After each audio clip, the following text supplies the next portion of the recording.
Assalamualaikum warahmatullahi wabarakatuh. Terima kasih Bu Arba atas waktunya. Saya akan menjelaskan tentang antibiotik. Di sini antibiotik peran dan tantangannya. Definisi dan sejarah antibiotik. Definisi sendiri, antibiotik adalah obat yang digunakan untuk melawan infeksi bakteri dengan membunuh atau menghambat pertumbuhannya. Sejarah penemuan penisilin pada tahun 1928 oleh Alexander Fleming menandai awal era antibiotik, namun penggunaannya meluas setelah Perang Dunia Kedua. Mekanisme kerjanya ada menghambat sintesis dinding sel, menghambat DNA replikasi, menghambat metabolisme, menghambat sel membran, dan menghambat protein biosintesis. Di sini saya akan menjelaskan tentang menghambat sel dinding sel bakteri. Menghambat dinding sel bakteri sendiri terdiri dari lapisan peptidoglikan. Di sini ada peptidoglikan yang merupakan jaringan silang dari rantai polimer N-asetilmurik acid atau yang disebut dengan NAM dan N-asetilglukosamin atau yang disebut dengan NAC. Peptidoglikan memberikan kekuatan struktur pada sel bakteri, di mana melindungi dari tekanan osmotik. Pembentukan peptidoglikan, monomer peptidoglikan unit NAC dan NAM disintesis di dalam sitoplasma dan kemudian dipindahkan ke dinding sel. Mekanisme kerja antibiotik seperti beta-laktam di sini mengikat enzim transpeptidase di mana menghambat aktivitasnya. Tanpa ikatan silang, dinding sel menjadi lemah dan tidak mampu menahan tekanan osmotik. Sehingga hasil akhirnya karena dinding sel yang lemah, dinding selnya mulai lemah, maka kemudian bakteri akan mengalami lisis atau pecah yang menyebabkan kematian. Kemudian pada menghambat DNA replikasi, sendiri, contoh obatnya fluoroquinolone, contohnya ciprofloxacin, levofloxacin atau moxifloxacin. Di sini DNA bakteri berupa sirkular atau lingkaran. Selama replikasi enzim DNA helikase membuka helix. Di sini DNA double helix membuka DNA helikase. DNA polimerase kemudian memperpanjang rantai DNA baru.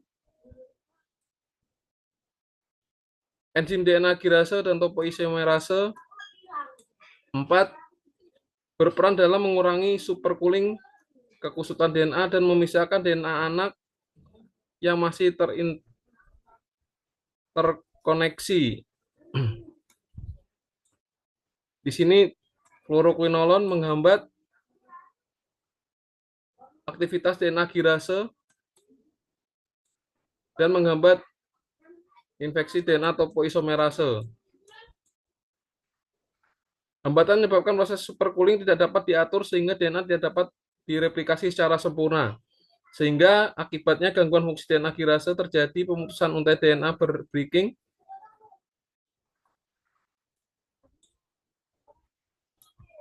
DNA breaking.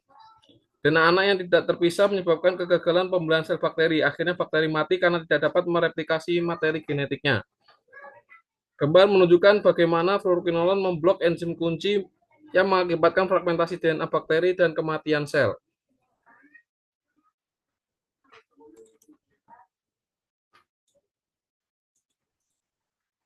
Kemudian ada inhibitor protein biosintesis. Di sini contoh obatnya chlorphenicol dan tetrasiklin. Replikasi DNA bakteri dimulai dari DNA bakteri berbentuk sirkular. DNA mengalami unwinding untuk memungkinkan proses transkripsi DNA ke mRNA.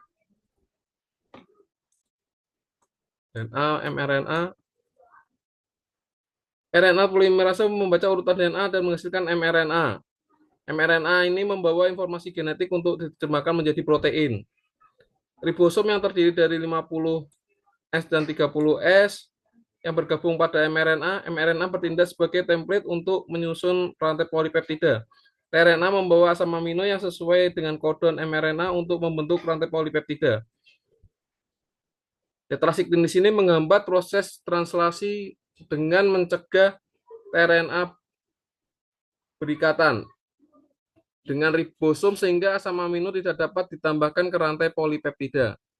Kloramfenikol mengganggu aktivitas enzim peptidyl transferase di subunit 50S ribosom yang diperlukan untuk membentukkan ikatan peptida antar asam amino.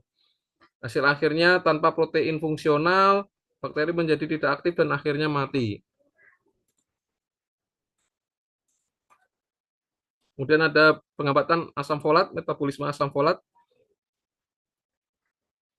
Di sini asam folat diperlukan oleh bakteri untuk sintesis purin dan pirimidin, komponen penting dalam DNA. Bakteri tidak bisa mengambil asam folat dari luar sehingga harus mensintesisnya sendiri dari prekursor, yaitu para amino benzoik acid atau PABA. Tanpa hidrofolik acid, proses metabolisme asam folat terganggu pada tahap awal. Inhibisi oleh trimetropin. Trimetropin menghambat enzim dihidrofolat reduktase yang berfungsi mengubah dihidrofolik acid menjadi tetrahidrofolik acid. Tanpa tetrahidrofolik acid, bakteri tidak dapat kombinasi inhibisi dari dua enzim kunci ini menyebabkan gangguan sintesis DNA dan urin. Akibat bakteri tidak dapat berkembang biak dan akhirnya mati. Kemudian ada sel membran inhibitor. Di sini ada Ca2+. Molekul inhibitor ditandai dengan lingkaran merah. Pertama-tama berikatan dengan Ca2+, yaitu kalsium sebagai kofaktor. Setelah berikatan, molekul ini menyisipkan bagian hidrofobiknya ke dalam fosfolipid bilayer. Fosfolipid bilayer ini digambarkan dengan lapisan biru yang berisi garis lekuk-lekuk.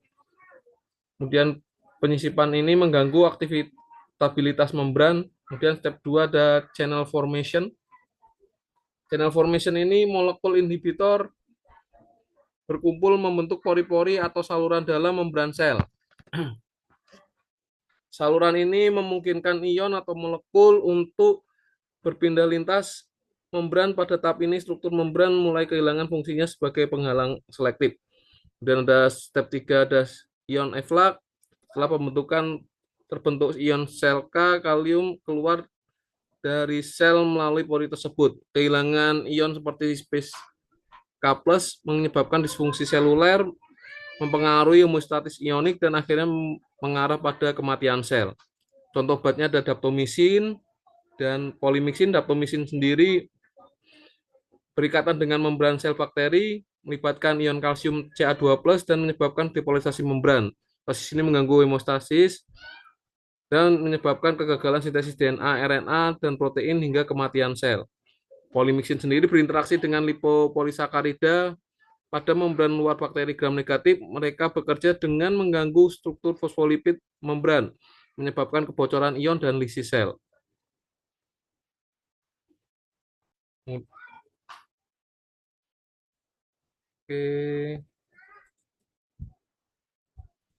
Kemudian ini contoh obatnya, menghambat sintesis dinding sel, yaitu beta-laktam, dan lain-lain. Nah, ini mekanisme resistensi antibiotik. Pertama, modifikasi atau mutasi target antibiotik bekerja dengan berikatan pada target spesifik bakteri. Jika target mengalami mutasi atau modifikasi, antibiotik tidak dapat mengenalinya sehingga efektivitas menurun. Pengurangan permeabilitas membran pada bakteri gram negatif. Perubahan protein porin di membran luar dapat mencegah antibiotik seperti beta-laktam dan quinolone masuk ke dalam sel. Modifikasi atau mutasi target pompa efflux aktif. Bakteri menggunakan pompa efflux untuk mengeluarkan antibiotik dari sel. Enzim inaktivasi, bakteri menghasilkan enzim seperti beta-laktamase yang menghancurkan antibiotik sebelum mencapai targetnya. Perubahan metabolik atau ausotrofi, bakteri dapat meningkatkan metabolisme untuk melawan efek antibiotik atau memperoleh metabolit esensial dari lingkungan, menghindari hambatan metabolik antibiotik dari sel. Protein proteksi target, protein tertentu melindungi target antibiotik, misalnya dengan mengubah struktur ribosom untuk mencegah pengikatan antibiotik. Dan ada inisiasi sistem perbaikan diri, seperti bakteri E. coli, meningkatkan resistensi melalui regulasi gen yang memperbaiki kerusakan DNA atau membran yang disebabkan oleh antibiotik. Perubahan morfologi sel, bakteri dapat mengubah bentuknya untuk mengurangi area permukaan relatif sehingga menghambat masuknya antibiotik. Ada biofilm, bakteri dapat membentuk biofilm sebagai lapisan pelindung yang mencegah antibiotik mencapai targetnya. Ini adalah contoh YouTube-nya, bisa dilihat nanti. Kesimpulannya dari jurnal yang saya kutip, Halawa IM et al. Antibiotic Action Resisten. Di sini antibiotik efektif melawan bakteri melalui mekanisme utama, tetapi resistensi bakteri telah mengurangi efektivitasnya. Solusi inovatif seperti nanobioantibiotik, terapi bakteriofag adjuvan, dan botani berpotensi membantu mengatasi krisis resistensi. Sekian presentasi dari saya. Jika ada kurang dan lebihnya, saya minta maaf. Billahi taufik wal hidayah. Wassalamualaikum warahmatullahi wabarakatuh.